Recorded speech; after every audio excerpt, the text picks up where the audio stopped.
구원파 하면 여러분 무엇이 떠오르시나요? 예전에는 오대양, 이런 세모, 이런 것들 좀 있었겠지만 지금 하면은 이제 세월호에서 많이 좀 떠오를 것입니다. 그런데 구원파라는 것이 이렇게 유병원이 있는 이 세월호에 속해 있던 유병원만 이 구원파에 해당하는 것이 아닙니다. 구원파는 유병원과 이호환, 박옥수 세 사람의 이 사람들로 계파로 나뉘어져서 활동을 하고 있습니다. 첫 번째 사진을 한번 보여주시겠습니까? PPT, 죄송합니다. 제가 안 보냈네요. 유병원이라는 사람이 있습니다. 유병원은 우리가 잘 알고 있다시피 세월호에서 문제를 일으켰던 사람입니다. 이 사람은 오대양 사건과 주식회사 세모, 녹색해 등과 관련되어 있고 모든 구원파의 본산이 되고 있습니다. 구원파의 기초가 된다라고 보시면 되겠습니다. 유병원에서 이호환이, 유병원에서 박옥수가 갈라져 나오게 되었습니다. 아무튼 이 유병원은 권신찬이라는 사람과 함께 있었습니다.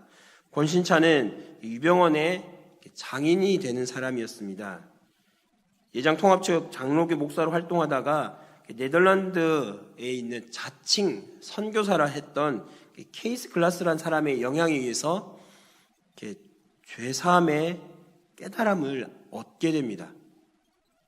침례교에서 보통 많이 이야기하는 자신의 죄에 대해서 깨닫고 돌아오는 그런 것과 약간 좀 비슷한 내용으로서 받게 되었고 복음을 깨닫게 되었다라는 그런 이야기를 하면서 우리가 이야기하는 안다라는 것과 조금 다른 모습으로서 접근하게 됩니다.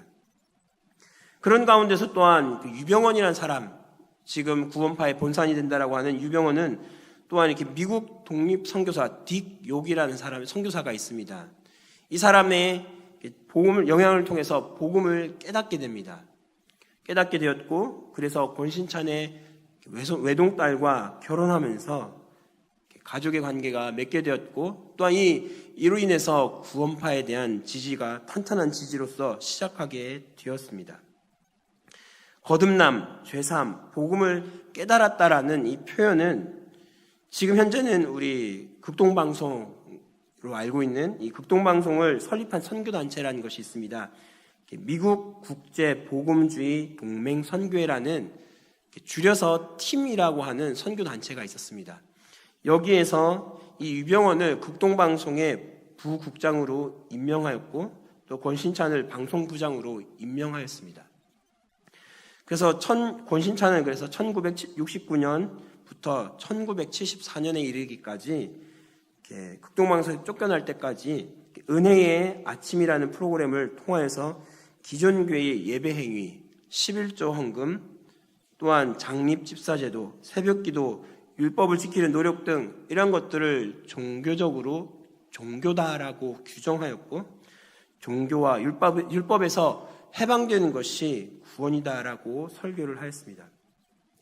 정통교단은 이러한 이야기를 들으면서 잘못됐다는 것들을 깨달았고 이단의 사상에 항의하였고 결국 또한 이것이 잘 지켜지지 않자 극동방송 청취 거부를 하는 사건이 일어나게 되면서 그래서 이 팀 선교회는 이들을 내쫓게 되었습니다. 이렇게 나왔던 유병원은 자신의 그 구신점을 얻기 위해서 사모 트레이딩이라는 회사를 1974년에 설립을 합니다. 그리고 교인들이 헌금으로써 이렇게 그 기업을 설립하였고 또한 교인들로부터 사장이라는 수강을 받게 됩니다. 그리고 1980년대 세모라는 스쿠알렌, 컴퓨터, 조선, 유람선 등의 사업에 전념하면서 그의 기업을 확장해 나갔습니다. 또한 위장술이 뛰어났던 유병원은 1982년 자연보호운동을 내놓으면서 한국 녹색회라는 단체를 만들어서 경북 청송군 천서면 일대 임야를 매입하여서 집단촌을 형성하였고 또 환경 친화적인 유기농법으로 농사를 지으면서 공동생활을 이끌어가는 등 사람들을 많이 선도하여서 자신이 무언가를 하고 있다는 것, 사람들에게 추앙받는 일들을 하고 있다는 것들을 내세웠습니다. 유병원 측이 있었던 구원파의 시작이었다라고 본다면 이 유병언은 기독교 복음 침례라고 자신들을 지칭합니다. 그렇다면 여기서 갈라져 나왔던 이요한, 본명은 이복칠인데 이 사람은 대한예수교 침례회라는 것을 통해서 이 모임을 또 만들어 갔습니다. 이요한은 중학교 졸업한 이후에 6.25 동란 중에 대구의 임시신학교에서 권신찬에게 사사를 받았습니다. 권신찬에게서 성경을 배우고 또한 교육을 받았던 그것이 전부였습니다. 그래서 1960년 중반부터 목포를 중심으로서 그는 구원파의 활동을 하였다가 1971년 권신찬에게서 목사 안수를 받습니다. 그리고 전남 목포에서 평신도 복음 전도회라는 간판을 걸고 활동하면서 정통교회를 비판하고 또한 시한부 종말론을 설교하였습니다. 1974년 유병언이 부도위기에 놓여 있었던 사무 트레이딩을 그는 매입하였고 교인들의 헌금으로서 사업을 확장해 나갔습니다. 그리고 교회 헌금을 사업에 하는 데에 다 쓰면서 이것을 복음을 수호한다라는 목적으로서 교회 헌금을 함부로 유용하였습니다. 이요한은 유인문을 통해서 또한 유병언을 노골적으로 비판하고 나섰고 권신찬은 유병언을 옹호하고 이렇게 되면서 교회가 갈라지게 되었습니다. 그래서 결국 유병언과 권신찬 그리고 이요한이 갈라지게 되었습니다. 정통 교회와는 달리 또한 이 이요한의 모임 속에서는 예배의 모습이 형식이 없습니다. 집회식으로 1시간 반 또는 2시간 정도 성경을 강해합니다. 저녁에는 예배 대신에 교제를 나누면서 각 부서에서 활동하던 사람들이 모여서 교육받고 서로의 이야기를 나누는 것으로 진행합니다. 그리고 1년에 4차례에 걸쳐서 성경 강연회를 가지고 1년에 한 번은 공주에 있는 갈릴리 수양관에서 전체 수양회를 가지고 있습니다. 그리고 우리 잘 아는 박옥수, 일반 안 믿는 사람들보다는 성도들이 잘 알고 있는 박옥수가 있습니다. 대한예수교 침례회, 기쁜 소식 선교회라고 하는 명칭으로서 활동을 하고 있습니다. 박옥수는 경북 선산군에서 1944년 6월에 출생하였고 또한 중학교 3년을 중퇴한 이후에 네덜란드 선교사 길기수의 금오산 집회에서 감화를 받았다라고 고백하고 있습니다. 그는 딱히 신학을 하지 않았고 그냥 그 선교사를 통해서 배웠던 것을 전체로 해서 그의 모든 것들을 시작하였습니다. 1962년 10월 7일 내 모든 죄가 눈처럼 희게 씻어진 것이 믿어지던 그날 내 죄가 예수님의 보혈로 눈처럼 휘어졌다라고 믿어진 그날 영원히 잊을 수 없는 그날 저에게는 그날이 1962년 10월 7일 새벽이었습니다. 라는 고백으로 박옥수는 자신의 언제 구원받았는지 언제 하나님께서 자신의 죄를 씻어주셨는지를 고백하고 있습니다. 이것을 토대로 해서 1983년에 깊은 소식 선교회를 조직하였고 본격적으로 세력을 확장해 나갔습니다. 그리고 우리가 잘 알고 있는 죄사함 거듭남의 비밀이라는 제목으로서 성경 강연을 많이 하고 있습니다. 특별히 전국에 있는 큰 체육관들을 빌려서 그곳에서 복음을 전파하면서 나름대로 복음을 전파한다고 하지만 자신의 교세를 과시하려는 그런 행동들을 하고 있습니다. 또 박옥수는 조금 더 지능적으로 IYF라는 국제청소년연합이라는 묘한 단체를 만들었습니다. 이것을 통해서 각 대학과 중고등학교에 침투를 하였습니다. 여기서 무엇을 가르치냐면은 대학교에서는 영어 말하기 대회, 창조과학 세미나, 영어 교육, 컴퓨터 교육, 연극 교육, 자원봉사자 모집, 사진 전시회 등으로서 학생들에게 교묘하게 접근해 나아갑니다. 2001년 초에는 사단법인으로 등록하였고 특별히 매년 주최하는 IYF라는 세계 대회가 있습니다. 이 세계 대회를 통해서 세계에 있는 35개국의 많은 학생들이 참석하고 이 대회에 참석하고 MBC나 조선일보, YTN 등 주요 매스컴에서도 이것들이 이미 소개된 바가 있습니다. 그렇다면 이들이 이야기하는 것은 무엇일까요? 지난주 주보를 보셔서 아시겠지만 구원파가 주로 포교할 때 사용하는 문장이 있습니다. 선생님의 이름이 생명책에 기록된 것을 확실히 알고 있습니까? 선생님은 거듭나셨습니까? 성령님이 마음속에 계심을 믿습니까? 사망에서 생명으로 옮겨진 것을 확신하십니까? 의인입니까? 죄인입니까? 모든 죄가 용서됐습니까? 하나님을 두려워하는 생활은 아닙니까?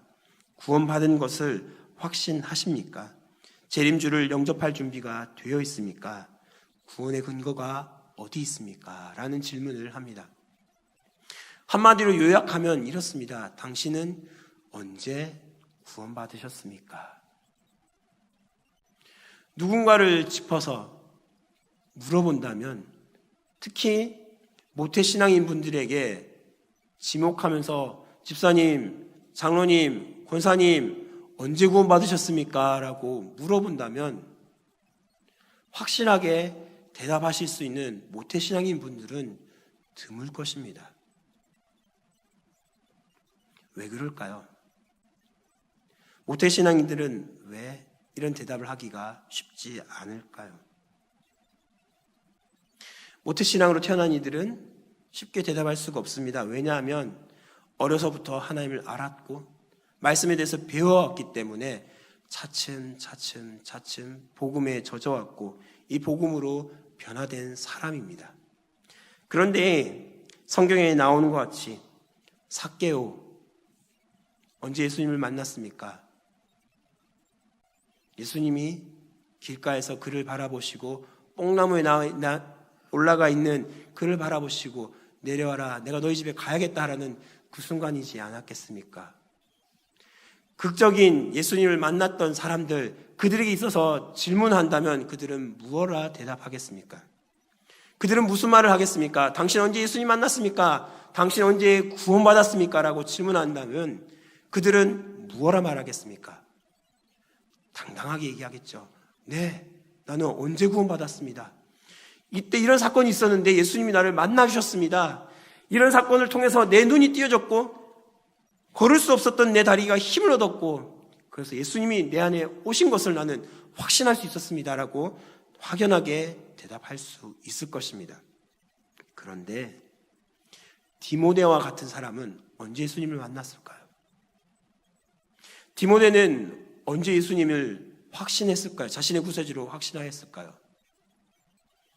디모데는 그의 부모 밑에서 성장하여서 자신이 구원받았던 날을 잘 모를 것입니다. 언제, 며칠날, 몇 시, 몇 분에. 그런데 구원파에서는 이것을 외치지요. 당신이 언제 태어났냐고 물어보지 않습니까? 여러분 언제 태어났습니까? 라고 물어보면은 몇 월 며칠 몇 시에 어느 병원에서 태어났다라고 이야기합니다. 그것과 마찬가지로 구원받은 사람은 자신이 구원받은 그 날과 그 시간, 그 장소를 알 수밖에 없다라고 이야기하는 것이 구원파가 이야기하는 것입니다. 그러나 예수님은 오늘 본문을 통해서 뭐라고 말씀하셨습니까? 바람이 임의로 불매 내가 그 소리는 들어도 어디로 와서 어디로 가는지 알지 못한다. 성령으로 난 사람도 다 그러하다라고 말씀하십니다. 이들은 이와 다른 모습으로서 구원을 받은 시간을 알아야 한다라고 이야기합니다. 세 가지 이들은 똑같은 이야기를 합니다.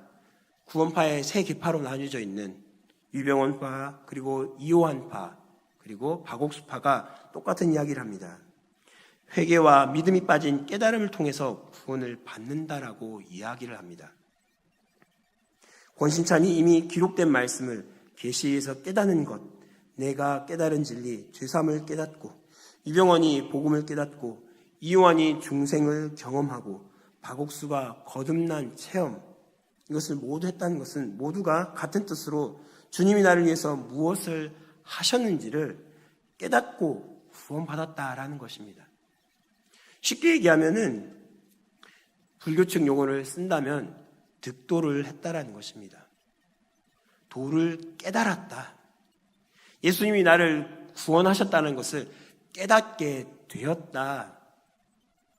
막연하게 지식적으로만 알고 있었던 1 더하기 1은 2가 아니라 1 더하기 1이 2라는 사실을 뭔가 탁 얻어맞은 듯이 깨닫게 되는 그 깨달음이 있었다라는 것이 이들이 주장하는 깨달음입니다. 그래서 이러한 깨달음이 있어야 구원받는다라고 말하고 있습니다. 회개와 믿음이 아니라 깨달음, 자신의 노력으로 깨닫게 되는 그 순간 구원받게 된다라는 것입니다. 또 이들은 이렇게 얘기합니다. 회개를 계속하는 것은 구원받지 못한 증거다라고 말합니다. 구원파에서 이렇게 얘기합니다. 구원받은 자들은 회개할 필요가 없다. 이미 예수님이 오셔서 단번에 우리를 위해 죽으셨기 때문에 우린 더 이상 이제 죄가 없다라고 말합니다. 그런데 요한일서에서는 무엇라 말합니까? 우리 죄에서 우리의 죄를 자백해야 한다는 것을 말씀하십니다. 날마다 우리는 기도해서 우리의 원죄가 씻음을 받았지만 우리의 자범죄, 우리가 스스로 짓는 죄에 대해서는 매일같이 우리가 회개해야 된다는 것을 말씀하고 계십니다. 그리고 이들은 또한 공통적으로 말하는 것은 날짜를 강조하는 것 또한 똑같이 날짜를 강조합니다. 아까도 말씀드렸다시피 사도 바울도 구원받은 후에 사도 바울도 예수님을 언제 만났는지, 삭개오도 예수님을 언제 만났는지, 베드로, 안드레 또한 예수님을 언제 만났는지를 이야기합니다.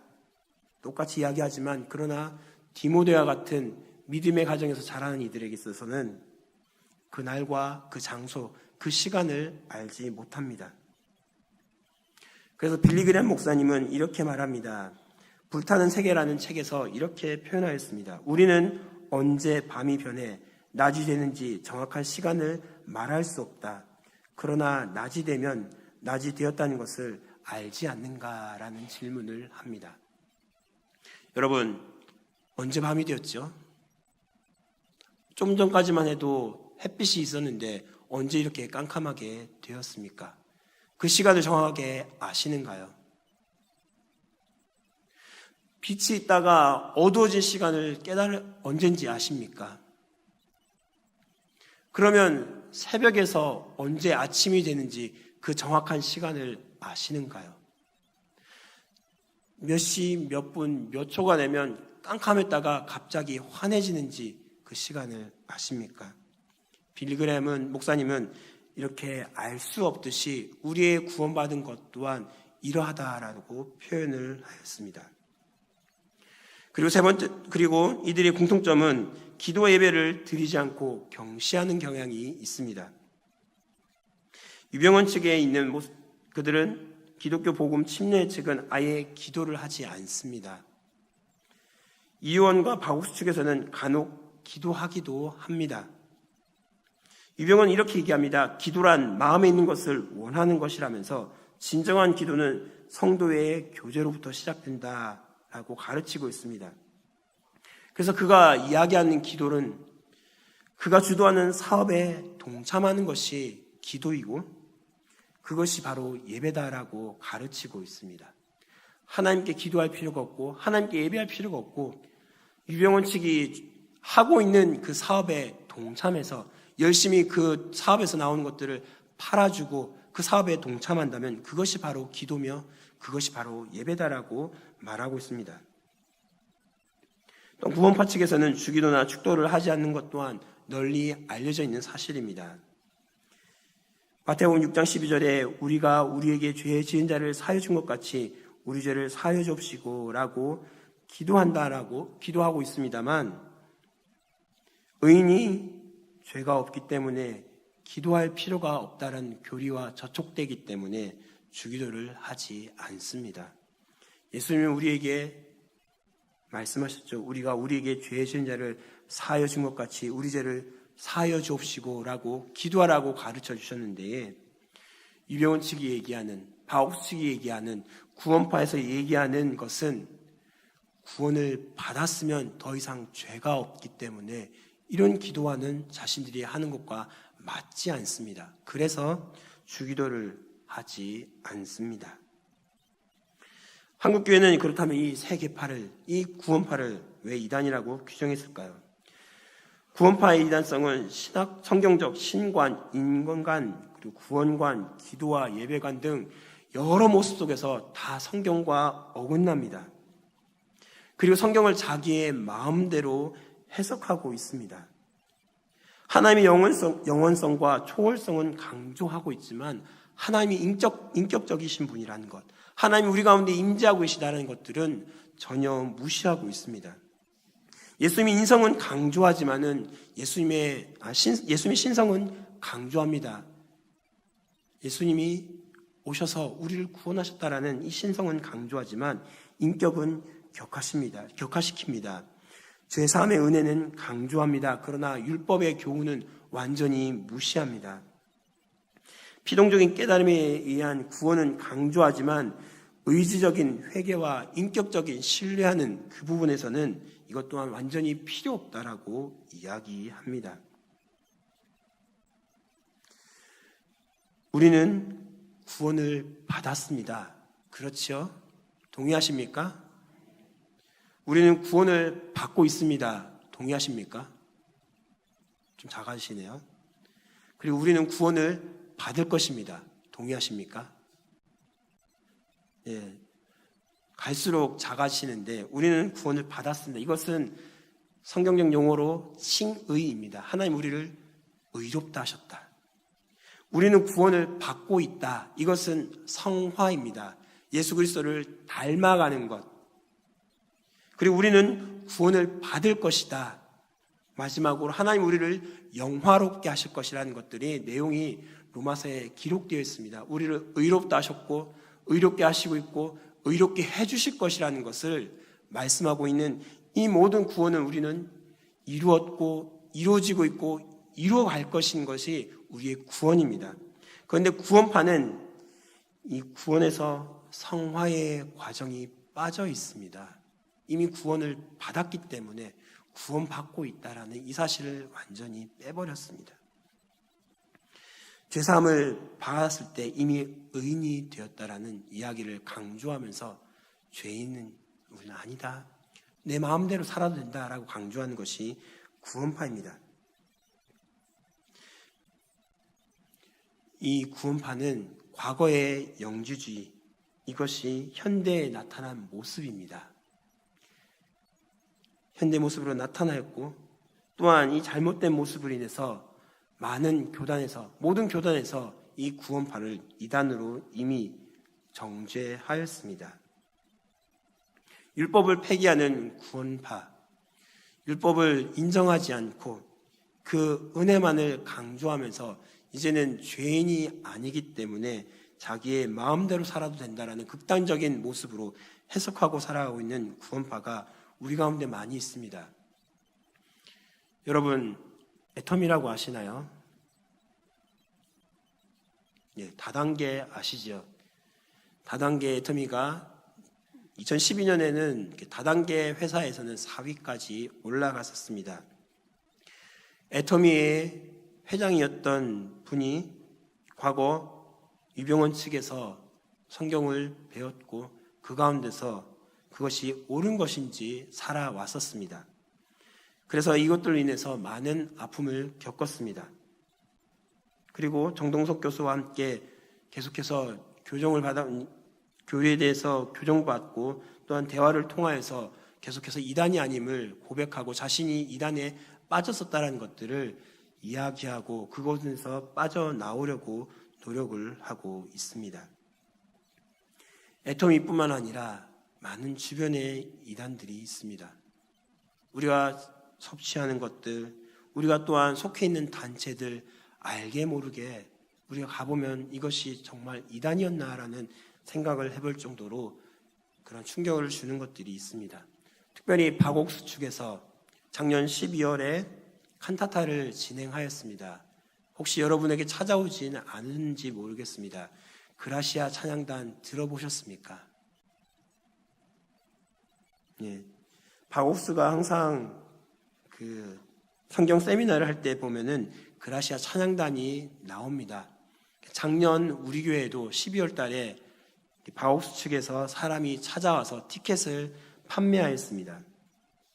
VIP 12만 원, 로얄석 10만 원, S석 8만 원, A석 6만 원짜리 티켓을 가지고 와서 사라고 권면하였습니다.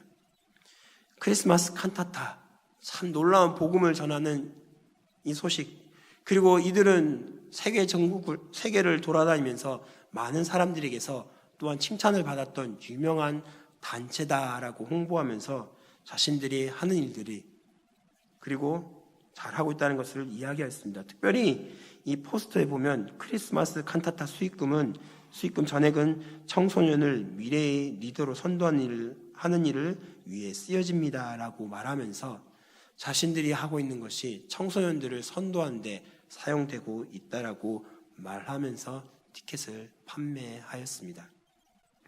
여러 가지 방법으로 우리를 찾아와서 미혹합니다. 그리고 우리의 마음을 구원파 측에서는 약하게 만드는 문장들을 통해서 우리로 하여금 혼란스럽게 만들어 갑니다. 그러나 이 말씀을 기억하시기 바랍니다. 바람이 임의로 불매 내가 그 소리는 들어도 어디로 와서 어디로 가는지 알지 못하나니 성령으로 난 사람도 그러하니라. 구원받은 사람은 하나님이 언제 내가 너를 구원했다라고 말씀해 주시지 않습니다. 바람이 언제 어디서 어떻게 부는지 모르듯이 성령으로 난 사람 또한 그러하다라고 말씀하셨던 예수님의 음성을 기억하면서 누군가가 찾아와서 여러분에게 당신 언제 구원받았습니까? 당신 그거 모르면 구원받은 거 아닙니다 라고 말할 때에 흔들리지 마십시오. 절대로 흔들리지 마시고 이들은 이단이다 라고 생각하시며 그들과 더 이상 이야기할 필요가 없음을, 말 섞어봐야 나만 손해이며 나만 연약해지고 나만 그들 때문에 넘어진다는 생각을 하시고 아예 그냥 등 돌리고 가시던 길 가시는 것이 여러분의 영혼에 유익하다라는 것을 생각하시면서 예수님이 하셨던 말씀을 기억하며 계속해서 살아갈 수 있는 모습이 될 수 있기를 간절히 바랍니다.